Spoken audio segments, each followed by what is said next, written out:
Halo para reader penyuka komik, berjumpa lagi di channel Suka Ngomik. Kali ini kita akan melanjutkan pembahasan novel Heavenly Daemon Cannot Live a Normal Life.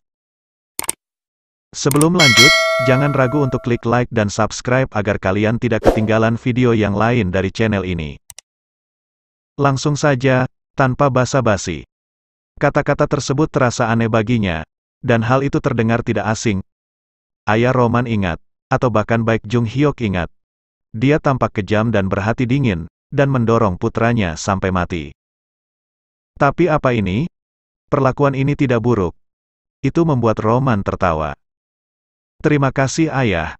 Ketika dirinya meninggalkan kantor, Roman menghadapi situasi yang akrab. Wanita itu, yang mengatakan, "Apakah kamu gila?" dengan wajah bingung, menundukkan kepalanya di hadapan Roman. "Aku sangat menyesal, aku menghakimimu dengan tergesa-gesa, dan aku membuat keputusan tentang hal yang sangat terkait masalah keluarga sesuka hati." Itu Flora, dalam serangkaian situasi, dia hanya menundukkan kepala dan tidak bisa menatap lurus ke arah Roman. Tidak perlu meminta maaf, begitulah reaksi dingin dari Roman. Balas dendam.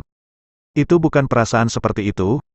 Roman merasa bahwa permintaan maaf tidak terlalu diperlukan. Semua hal pasti ada konsekuensinya, dan pilihan Flora tersebut tidaklah salah. Jika bukan karena Baek Jung Hyuk yang kini menempati tubuh milik Roman, Roman pastilah pria yang pantas mendapat julukan kutu buku Dmitri, seperti yang dikabarkan.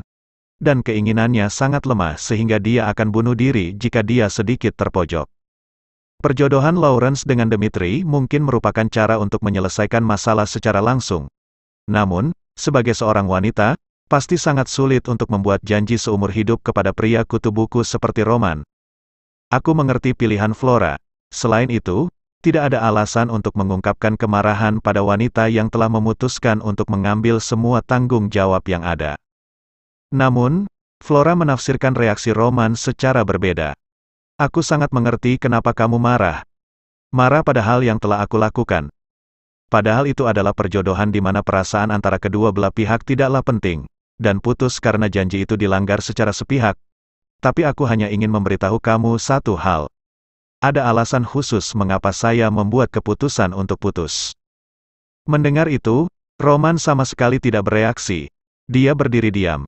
Lalu Flora mencoba menatap Roman dan berkata dengan suara pasrahnya, "Sebenarnya sekarang, saya pikir itu hanya rumor. Itu bukan rumor yang cocok untuk pria yang menaklukkan Bloodfang sendirian dan tidak pernah kehilangan fokusnya. Tetap saja, saya memberitahu kamu karena saya pikir kamu perlu tahu. Sumber desas-desus ada di pertemuan sosial yang dipimpin oleh bangsawan di daerah Timur Laut.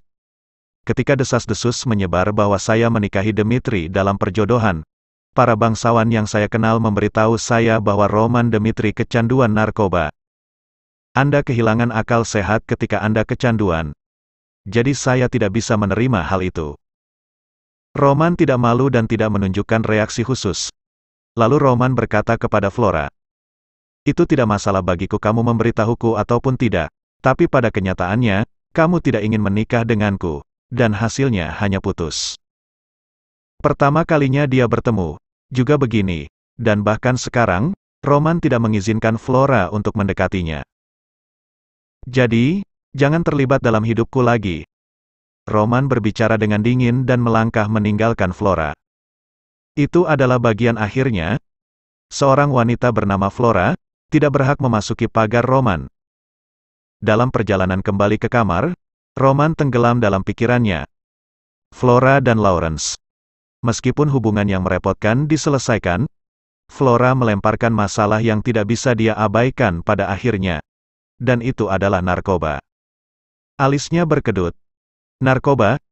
Itu adalah masalah yang tidak bisa diabaikan. Ketika masih hidup sebagai Baek Jung Hyuk, dia melihat hal-hal layaknya setan pada mereka yang kecanduan narkoba. Mereka tidak hanya menjerumuskan hidup mereka sendiri ke dalam jurang kejahatan, tetapi mencemari segala sesuatu di sekitar mereka seperti penyakit. Bagaimana Roman bisa menyentuh benda berbahaya seperti itu? Pada akhirnya, dia kemudian bunuh diri. Bunuh dirinya Roman yang merupakan awal dari kehidupan baru, harus ditafsirkan dengan alasan yang sedikit berbeda mulai sekarang. Roman mungkin tidak bunuh diri hanya untuk menghindari wajib militer. Sebenarnya, ada banyak hal yang membingungkan sejak awal. Dia hanya tahu bahwa jika Roman menikahi Lawrence melalui perjodohan, dirinya bisa menyelesaikan masalah pendaftaran yang mengharuskannya mengikuti wajib militer. Tetapi saya membuat keputusan ekstrim terlalu dini. Oleh karena itu, mungkin ada alasan lain. Pada situasi tersebut, terlihat sejenak pada bibirnya yang mengisyaratkan tawanya keluar. Roman baru-baru ini menjalani metamorfosis di tubuhnya. Jadi, tidak peduli apa yang Flora katakan, aku tahu bahwa tubuh Roman kekurangan energi seperti kecanduan obat. Hanya satu. Ada energi tidak murni yang diduga telah diambil ketika dia bunuh diri.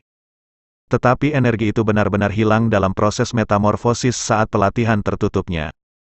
Itu artinya, desas-desus yang didengar Flora adalah bukti yang nyata dan itu juga berbahaya. Di sisi lain, ini sudah mulai menyenangkan. Ada sesuatu yang orang salah pahami di sini.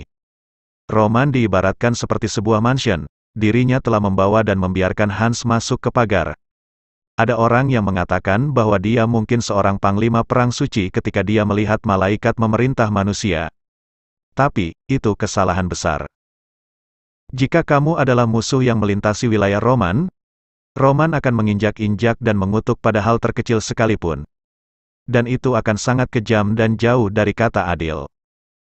Dunia berjalan sesuai kodratnya, pemangsa akan selalu di atas dan selalu bisa memakan daging yang lemah.